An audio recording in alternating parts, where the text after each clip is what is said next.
What's up, guys? I'm JP. And I'm Ryan. How are we doing tonight, fellow CineNerds? We're doing good. Fuck yeah. CineNerdsPodcast.com. Check us out. All of our reviews are there, our new shows, upcoming schedule. Share it. Share it. Share this video. Sharing is caring. Write us a review. Type in the comments. Yeah, click like on this video. All that. Do all of it. You know the routine. And remember, we cannot do what we do without you guys. So just, share that shit and check in often. We love you. Okay, I'll shut up now. So, what'd you make me watch this week? I made you watch fucking Perfection. Fight Club. I chose Fight Club. This is one of my all-time favorite films, and it is... Every watch still holds up for me. I know there'll be varying opinions on that. I can tell already JP is not feeling that way, but I definitely do. So let's get into it. So I guess we'll dive into initial reactions. I think we've both seen this one a few times, though, but still, yeah. I've honestly not seen this film as many times as you would think that I have. Okay. This was actually the third time I've ever seen it.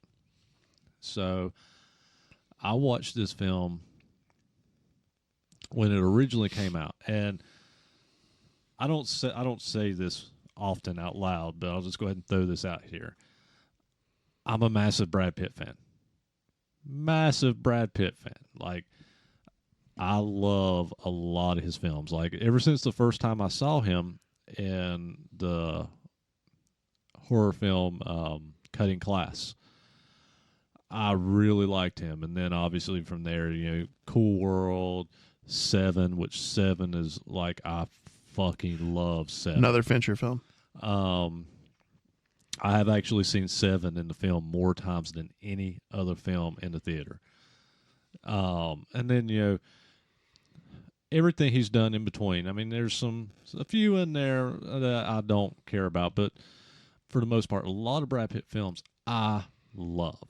Now, when this one came out, I watched it fucking over the moon for this film the first time I watched it.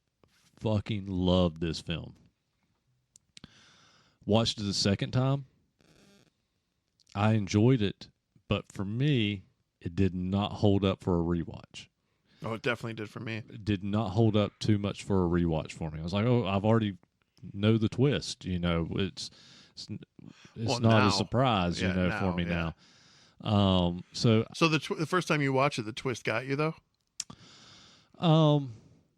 Yes, and the thing I agree. It got me too. And the thing is, I rewatched it this time, and I thought, how did I miss this twist? This watch through, I thought the exact same thing, and that's what I thought this watch through. I was like, how did I miss this twist when it first came out? Because it's in your face through the whole fucking movie, and so I had not watched this movie again since my second viewing, which was not long after it had came out.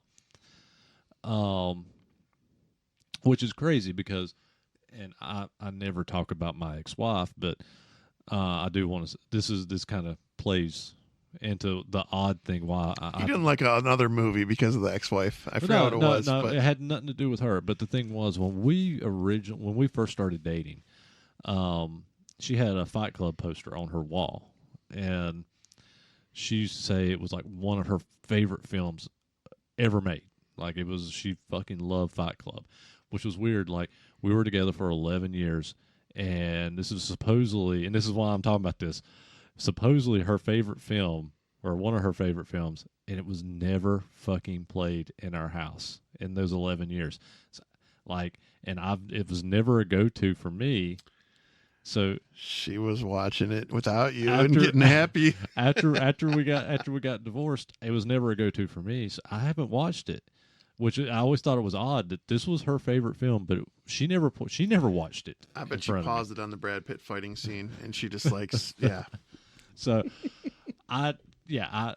this is one I just have not revisited because my second watch I just was like, it's good, but I've seen it. And I didn't ever want to rewatch it. So, yeah. There are so many moments in this movie that I felt like a jackass and this is, after the first watch, where you are like, and I get reminded every time I rewatch it, well, how the fuck did I not catch this twist? The same thing. Specifically, there's one moment with Marla when Marla and Tyler are hooking up in the house, and the narrator, who later in the comic book part 2, he has a name on him. It's Sebastian, but Ed Norton's character, the narrator, he walks up to talk to Tyler, and Marla's in the background in bed, and then the narrator walks away. And Marla looks at Tyler and goes, "Who are you talking to?" And like that moment, there's a few other moments along the way that were just like very, very puzzling to like how in your face it was. And it took me a second, and I just was so mad at myself, because usually I catch those things right away. My wife almost hates it to a fault, where we're in like 5 minutes into the movie, I'm like, this, and this is what's going to happen. Yeah. So she gets a little mad. So you've obviously watched this movie a lot. I have not only watched this movie a lot, I have read the book multiple times. My favorite author is Chuck Palahniuk. Okay.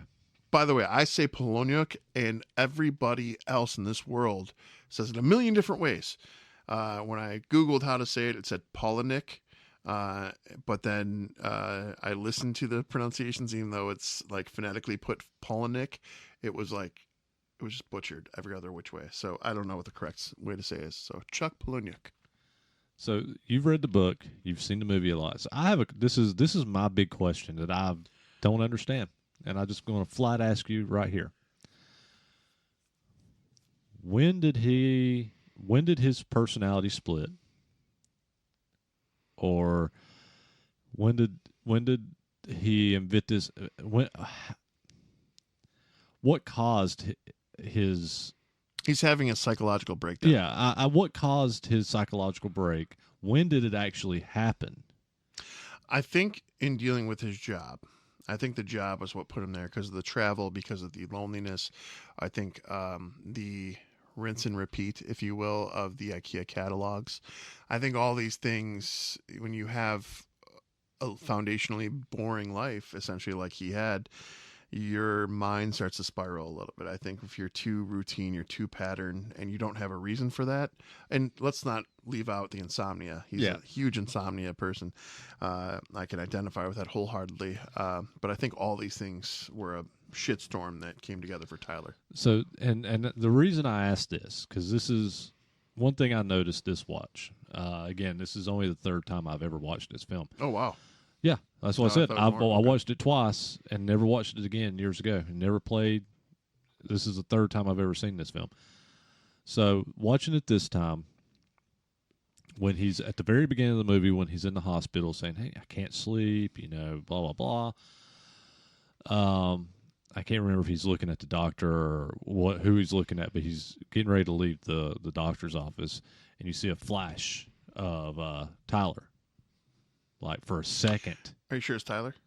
Looked like it to me. Because they're all throughout the movie, and there are different flashes of different people. Yeah, okay. But that could make sense. That one looked like Tyler to me.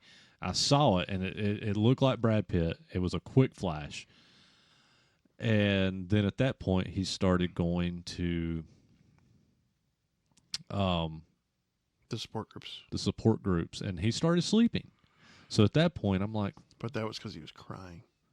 That would help him sleep. Well, but he was sleeping. So I was like, okay, so this didn't happen because loss of sleep, because he's sleeping at this point. Or had he already snapped before then? I think he had already snapped before that. Because at that point, it just showed the one flash. And so that's where it really snowballed for me in confusion, is I never really saw the snap.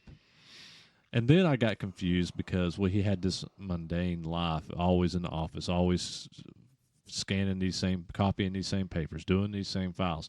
But then he's not in the office. He's also flying from city to city looking at cars. So it's like, well, you're not always in the office. I get you're out in different time zones and your sleep schedule gets really screwed up.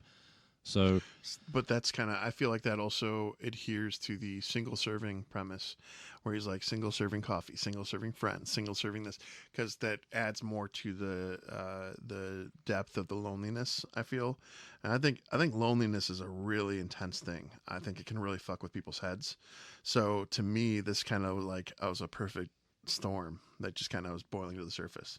So I I also, because I've had the privilege, and I say privilege, to read the Chuck Palahniuk books, I find his writing to be some of the most pure writing I've ever seen in my life, because he paints a picture with his words that defines what you're looking like. So like if I'm reading one of his books, I feel like I'm watching a movie. There's not a lot of authors who can convey that the same way, and I feel like in this case, I actually saw the movie before I read the book, and I feel like it didn't in this, because this is one of those few movies that translates well from book to movie, with the exception of a few twists. I feel like the picture he painted was the picture I got, and I was very pleased with it, all start to finish. But that snap, that break, I feel really was because of loneliness and the mundane routine of job obligations, and like every day we all go to work, we all wake up, do the same thing, not because we want to, not because that's what we feel is on our agenda that day. It's because we know we have to pay the bills and do the things we have to do, and that can really add up fast. I guess my confusion was I never saw the snap. I guess that's what I wanted to see, and I just stayed confused. I don't think you were meant to see the snap, though, too, if I'm being honest. Because I get it. Because he doesn't... That gives the mystery of the movie. Well, and he doesn't even know that Tyler's not real to start. Yeah, so that's fair. Yeah, I guess that could be argued. But I had my long answer, and then that was the simplest.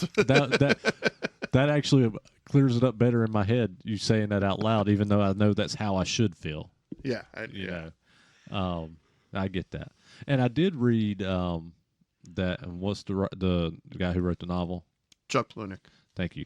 I did read a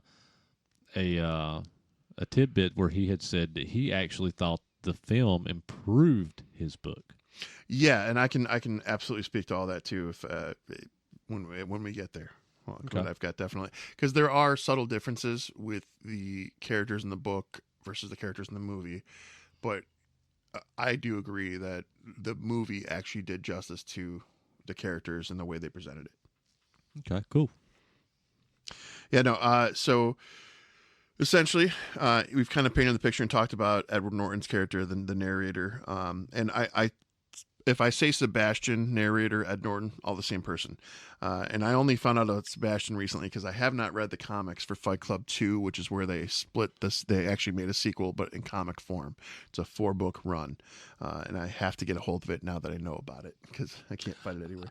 I'll be interested to know how they continue it for a sequel. I can tell you that too. So I'll just tell you that one right now. So it's set 10 years after the events of Fight Club.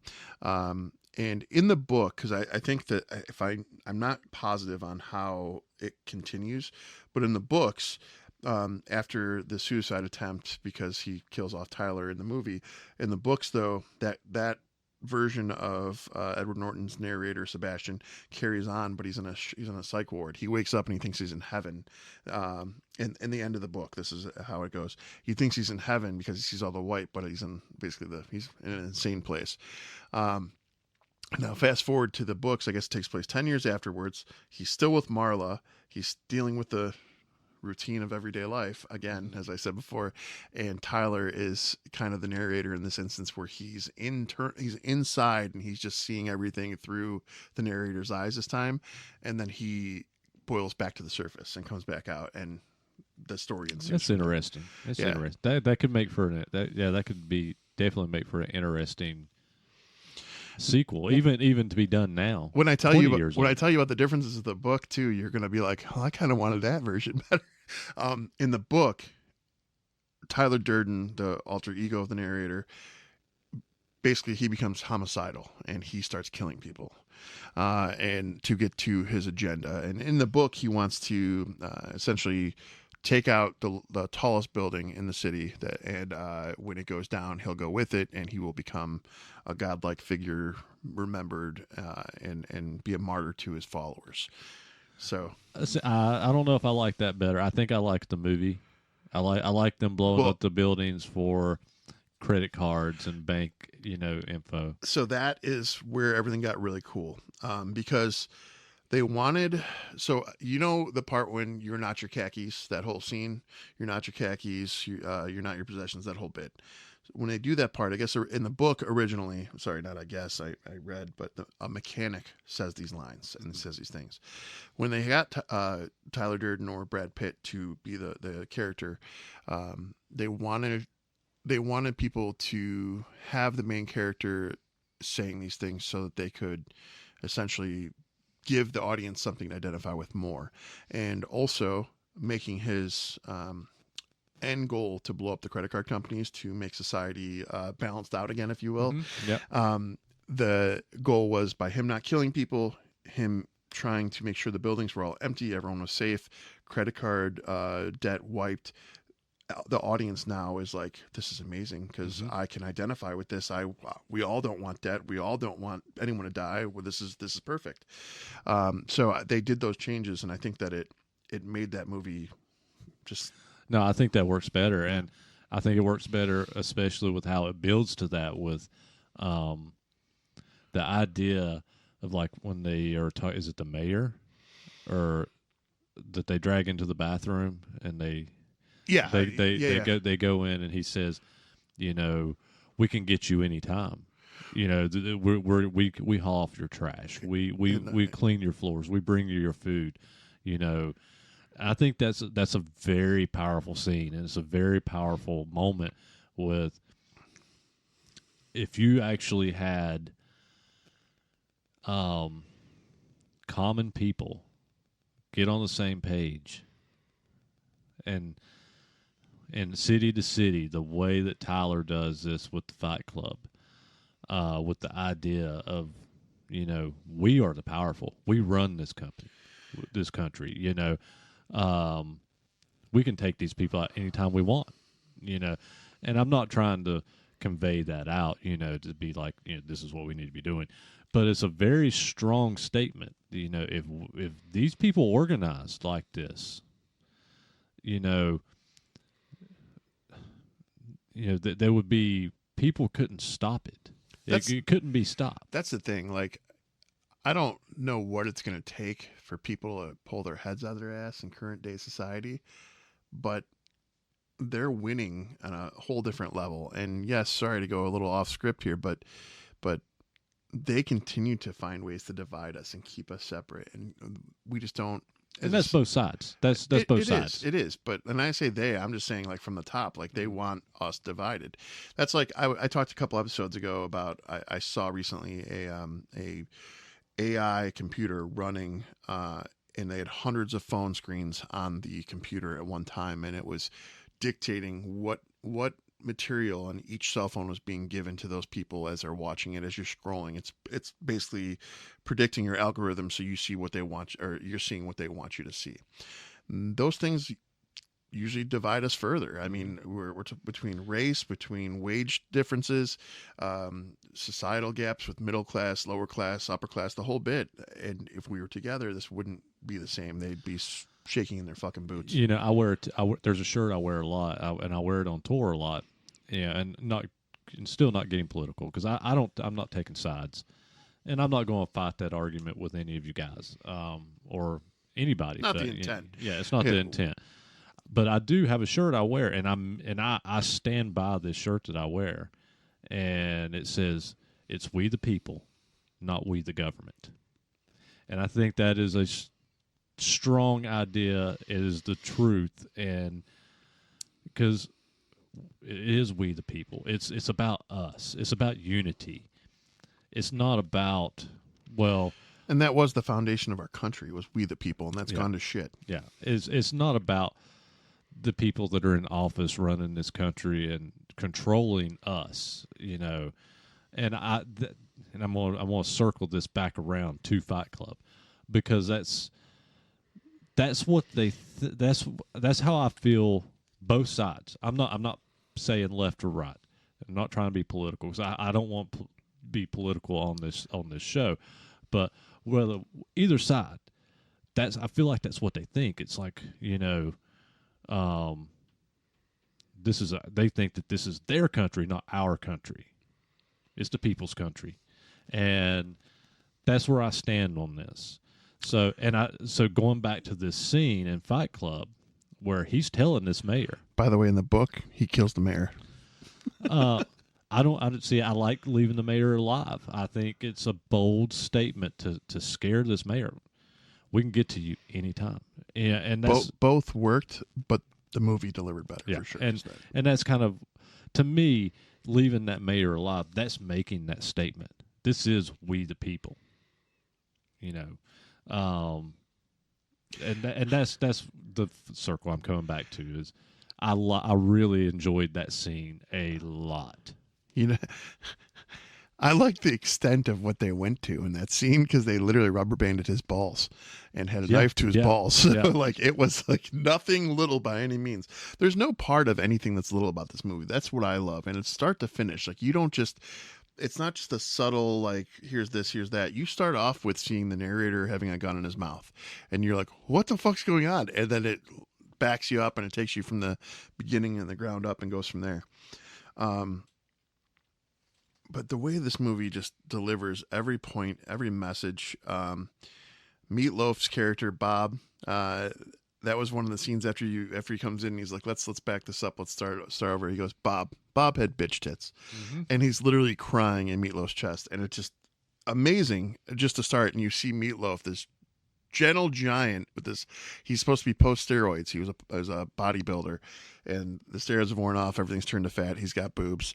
Well, he had testicular cancer and had to have his testicles removed, and so he had to go on estrogen and stuff. Because but his voice is very high. So when you see this giant man, it's okay. And he's purposely doing that his voice, but it's perfect. Like everything about the character fits. Meatloaf is great in this film.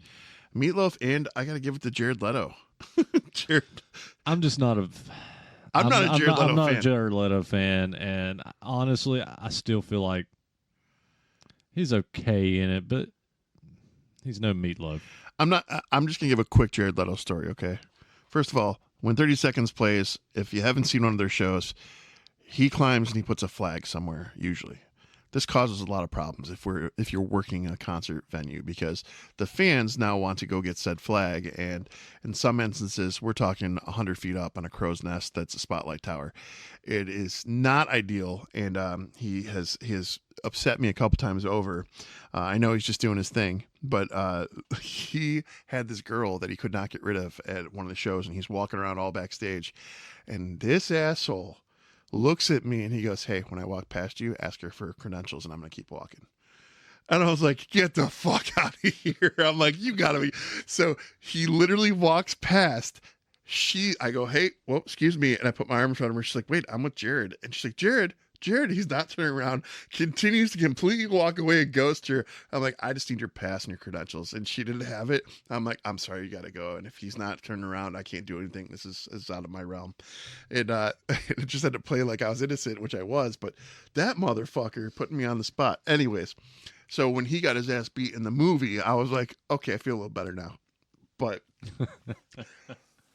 the core of this movie for me is you have what starts out as just a mental break, a division of character, if you will. And it's kind of your old school angel devil sitting on the shoulder, right? So you got Tyler's devil and narrator's the angel, and they're figuring out who the fuck they are, and they're trying to move along, not realizing that narrator doesn't know they're two separate entities.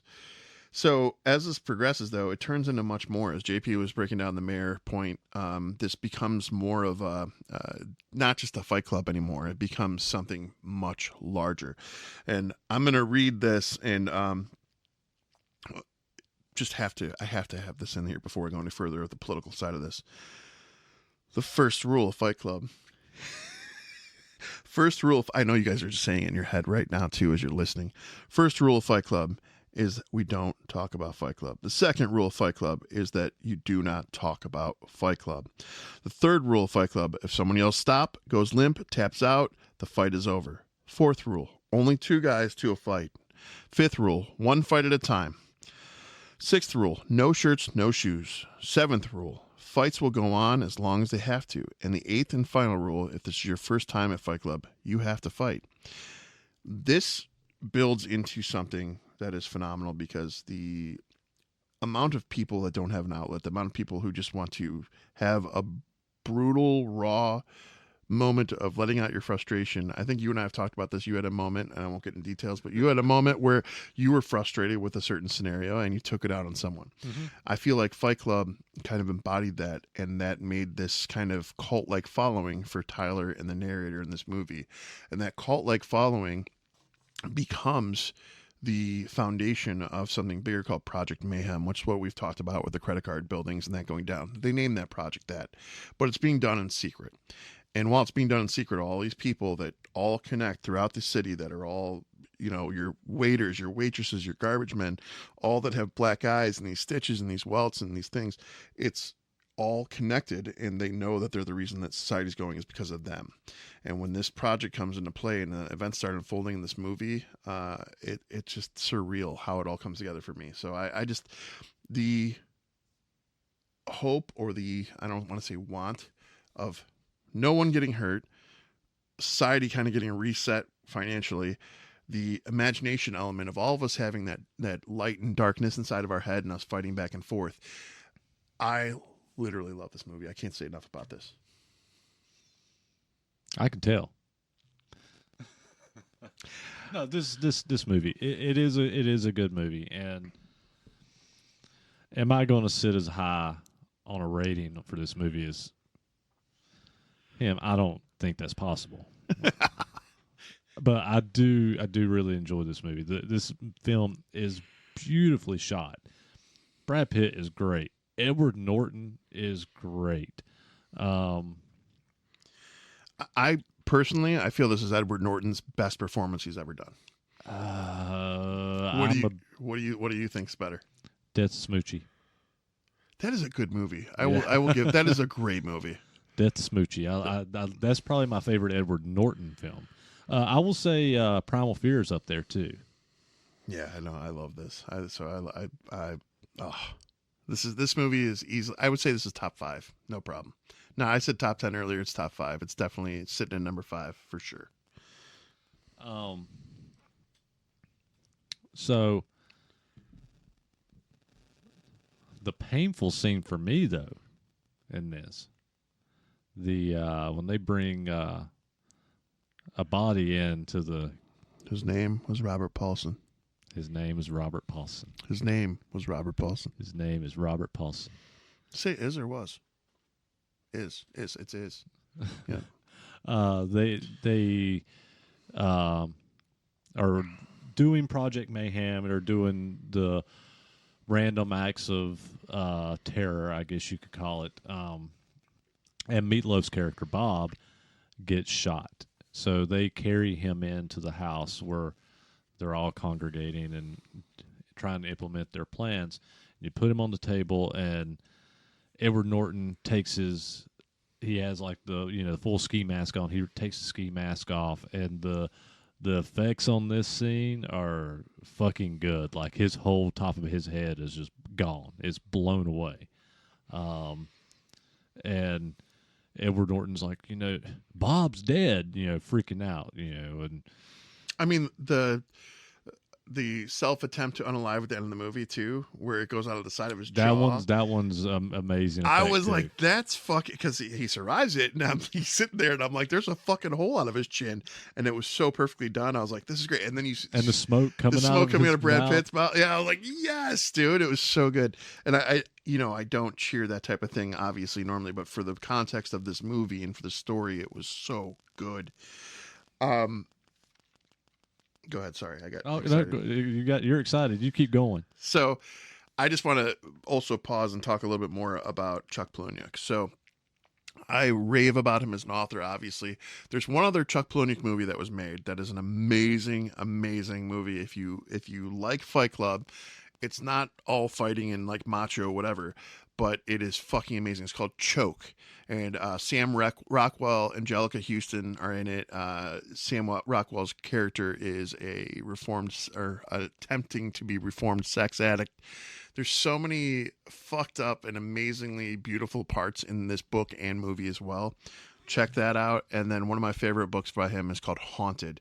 And Haunted is amazing because he gets a group of authors together they're locked into one place and they all have to write the story of their life. They can't have TV or access to news or the outside world. They're literally locked into this place where they have to write this. And each chapter, there's like a chapter that's about the author themselves and their personal life, and there's a chapter that's about the story that they've written.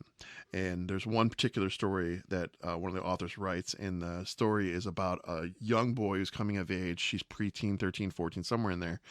He's obsessed with masturbation, and he has an older brother who travels the world because he's in the military, and his older brother knows he's obsessed with masturbation. And so wherever he goes to anywhere in the world, he sends him back, like, whether it's books, topics, anything from that area. And there's a scene not a scene, I say it like that because of how he paints these pictures, but I'm reading one of these acts he's doing, and I won't ruin it for anyone because holy shit, it messed with me so bad. I put the book down, threw it across the table, and said, "Oh no. Like it was so good. I've never had a book that I just threw it to the side because it was painted so perfectly. I could visualize every detail and everything happening, and I was like, no, that's ow." But I can't speak highly enough about him as an author. Chuck Palahniuk, please check him out. The movie Choke is the other one that he's put out. But back to Fight Club now. See, and I'm not real familiar with him, so like, oh, so good. I know Fight Club, I know it as a movie, but I wasn't familiar with him as a writer. So, I've been asked this question before for work reasons, but it was, if you didn't choose the career path you're on now, what would you have liked to do? And mine has always been an author. I've always wanted to write. So I look to him as kind of the quintessential author. He's so amazing at what he does. Him, Stephen King, obviously, is up there too. But I like that Chuck. He's not conservative at all, but he's on X, and he loves engaging with his fans.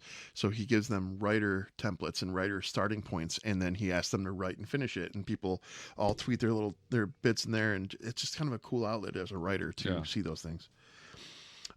Back to Fight Club. Fight Club. This fucking movie rules. We're breaking the first rule of Fight Club. Well, it's okay.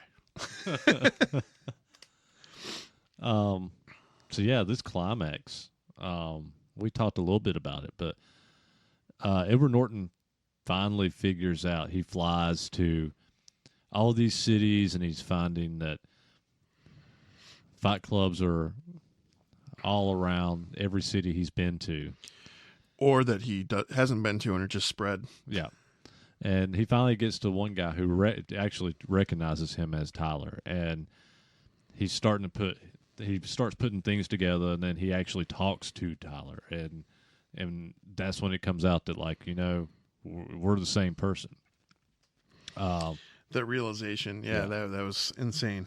So at this point, he is going back home and finding out that, hey, they're going to blow shit up. They're going to blow buildings up, and he's trying to get his girl out of the city, thinking that, they're going to fuck her up because she knows too much. By the way, I'm not a Helena Bonham Carter fan. I'm not either. Big Fish, I give her.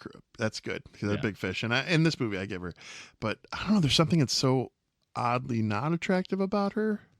I can't pin it. But yeah, I was never a big fan of hers, But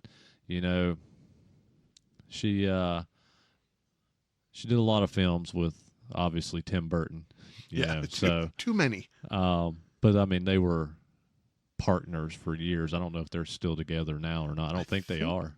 I thought they were. I thought that they had split up, but I was never a big fan of hers. Like you said, she's not bad in. She's pretty good in Big Fish. She's got films she's not bad in. I like her acting. She's never. I will say she's not bad in anything. I do like her in the Harry Potter films. What's her Beatrix? No, yeah, something like that. I can't even think of her name right now, but yeah, I enjoy her in those. But yeah, this climax of him going up and figuring out, he can't defuse all the bombs, and then kind of giving up and going upstairs and shooting himself in the head to get rid of Tyler. In his boxers, a trench coat, and combat boots. Yeah. And that whole scene is good. The practical effects with the back of his head blown out and smoke rolling out of his mouth and smoke rolling out of Brad Pitt's mouth and the whole ending scene with him and her holding hands while these buildings are exploding and falling while the soundtrack to What's Wrong with My Mind is playing in the background it's a Where's My very, Mind is perfect for that at the end. It's a very perfect ending scene. And you know what I love about that movie is, like, I was fortunate enough to have already been introduced to and love the Pixies at that juncture, but a lot of people who watch that movie that are younger than me that are coming up that have never heard the Pixies, that's their first introduction to Pixies, and as a music lover, that's fucking beautiful. Yeah. The song works so perfect. Yeah, without a doubt.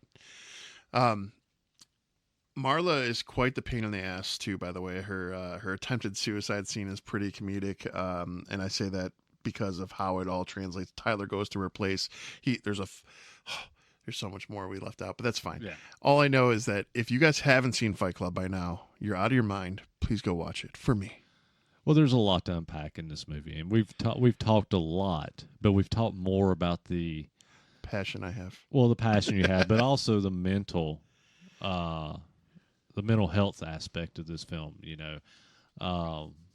with him actually breaking, there's a lot to unpack with that. There's a lot to unpack with the building basically essentially an army, to do these things that he's setting out to do with Project Mayhem. And as he builds these followers too, the other thing to keep in mind is the initiation policies, the way that he does that.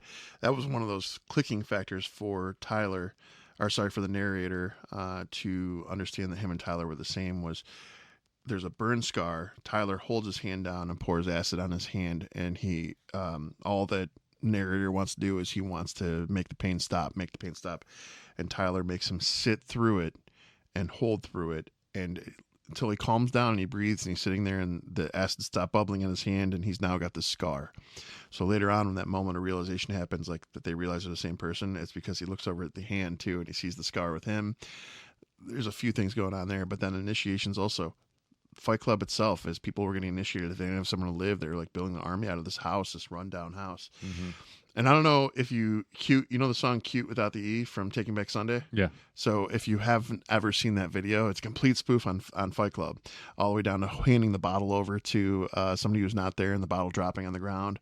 Like, that was a cool moment too, if I have to be honest, was the whole realization of when it all clicks in that he and Tyler are the same, and he starts realizing all those moments, and you see all those moments flash back. It's so good just to understand the depth of how far and how crazy he's gone. Yeah. Did you look at box office budget? I did on this one. So I'm gonna guess this one. I've got it, but I didn't look at it. Well, what was the budget? Let's start with that first. I'm gonna guess this movie, this cast.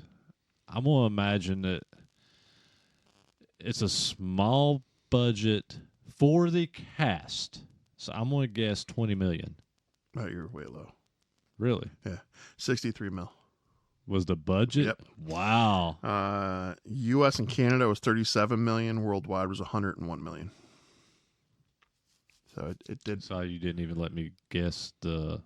I didn't. I just went office. right into it. I'm sorry. I didn't even think about it. I just got excited there because I was that too. Okay, so I should have. I'm sorry. My bad.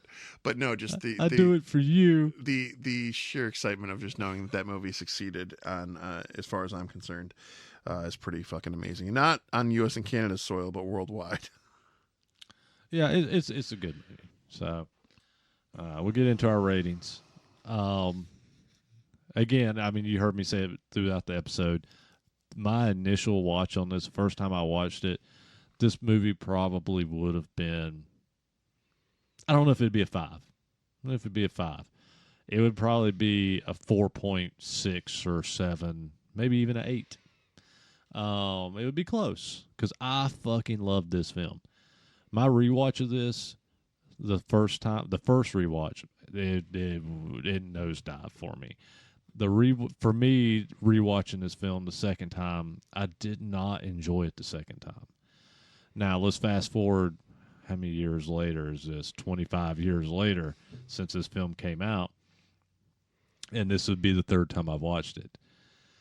It's almost with fresh eyes. But, I was actually surprised at how much of this movie I remembered. There's a lot of memorable moments. And to your point, you and I talked about this earlier with another movie, is going back in for that second and third watch. There's so much background stuff going on, and so many, like the cigarette burns and the little flashes of people's bodies all throughout the movie. Yeah. Those things are cool. And that's what I was getting at. I'm noticing things. I'm noticing more things. I'm watching. I'm going, why didn't I catch the twist before the end the first time? It's not as smart as I thought it was, but yet it is, because of all these little tidbits that are in it. But that being said, if you have never seen Fight Club, I recommend watch it now. Just stop what you're doing. Just watch this film. If you want to watch it as a rewatch, I don't know. I'm back and forth on that. I did really enjoy it this time. The first time I didn't. This time I did, but this is 25 years later that I enjoyed it.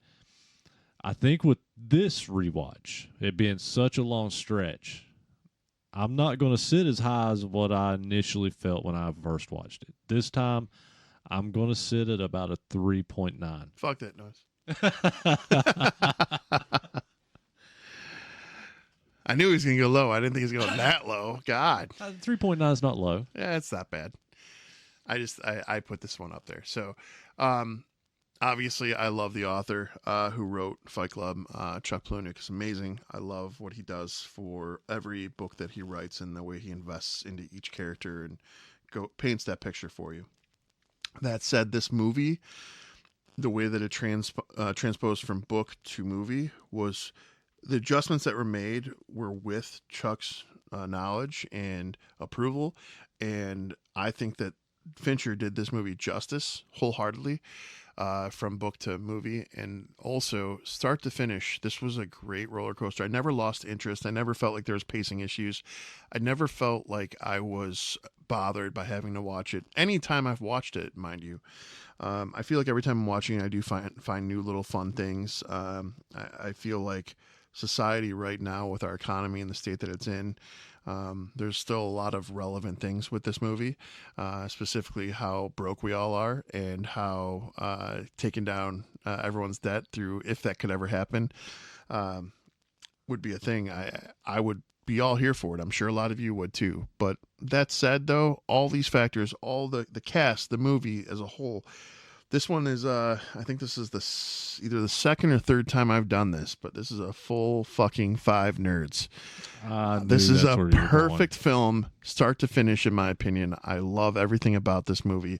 This is a movie I can put on in the background. I can put on to sit and watch and dive into it and get really vested in it. It's just one of those movies for any occasion, in my opinion, not with the kids, but fucking perfection, in my opinion. I knew you were going to go to a 5. I knew he was. Well, that's probably helps, because a couple episodes ago I said in the weeks to come there's going to be a 5. So, well, yeah, you said that too. Yeah. Recommendations. Well, I already talked about it, but since we're talking about the Fight Club movie and Chuck Palahniuk, I have 2 recommendations, but I'll start with the movie I talked about, Choke. Again, Sam Rockwell's in it as a main character, another book that's been written by Chuck Palahniuk. And if you are a fan of drama, relationship drama, sex addicts, and crazy, perverse, fucked up scenarios, give it a watch. I think it's spectacular. Again, huge fan of Chuck Palahniuk, so that's why I pushed that one. And then a series, I just started watching it. I've gotten to the point in my queue on Netflix where I have so many things I keep adding to the queue, but I just don't ever tackle them. So when I have a moment now, I won't let myself shuffle or look through them. Whatever's first in the list is what I'm watching next. So I had put the show, it already had 1 season, and I put the show called The Recruit from Netflix into my queue. And it's, if you had a Jason Bourne-like character who wasn't skilled if that makes sense. Here, he's a CIA operative, and he's going through the motions. He's more so a lawyer with the CIA, if I'm being frank. But the way the story unfolds is pretty solid, pretty modern. It's got a great soundtrack, and it's keeping my interest. I'm only through season 1. It's just starting season 2. I'm going to do a film review recommendation. We just did one of those. Yeah, we just did a review. Quick recommendation. This is one. This is another 2016 movie. I think I recommended a 2016 movie last time, and this is another one that I've watched recently that I missed, and I'm sure a lot of you have seen it because it is a Mike Flanagan movie. If you know who Mike Flanagan, he's did Haunting of Bly Manor and Haunting on Hill House and Dr. Sleep. Number of films, great films. You like Dr. Sleep a lot more than me, though. I love Dr. Sleep, but that aside, this is a Mike Flanagan movie that I'd never heard of and just quite frankly did not watch until like a week ago. Before I Wake. I keep seeing this in my queue and I keep passing it over. I watched this like a week ago, and man, I will say it's one of the weaker Mike Flanagan films that I've seen. But that's not saying anything bad because his movies are really, really fucking great. This one it's a novel, has Thomas Jane in it. It's about this orphan child that he dreams he can bring his dreams into reality, but also that comes with nightmares, and it escalates from there. And I love that concept. Yeah, though. It's a great concept. Like, you can go from having butterflies flying around you and to demons around you. Like it's pretty insane. And basically he has this demon that has followed him his whole life. There's more to it by the time you get, it's actually the twist at the end on what the demon is. But this demon is essentially killing people and taking them into the dream world or other world. So that's why he stays orphaned. Like it will take the people who's brought him in. And continues to take people. That he wakes up and the demon disappears because he's manifesting all this. It's a movie that I've passed over, and finally was like, it sounds interesting. I'm gonna watch it. And when I went to watch it, then that's actually when I realized it was a Mike Flanagan movie. Did not even realize it was one of his films. The Flanagan series on Netflix. This is my order for the record: Fall of the House Usher, Haunting in Hill House, and then Bly. I can't stand Bly Manor. I wasn't a fan of Bly Manor, but Haunting Hill House and Fall of House of Usher are great. Dude, I wasn't expecting, like, obviously it's a re-envisioning of the Fall of the House of Usher, but holy shit was it good. Yeah. What a cast, too. Like, all around, I mean, they're the same cast, but there's new characters that came in, but wow. Yeah, I agree. That one's better than Haunting on Hill House, but Haunting Hill House is a great, too. The missus loved Bly Manor, too. She liked all of them, but I just couldn't get down with Bly Manor. I tried. Yeah. All right. Well, until next time. Peace out. Later.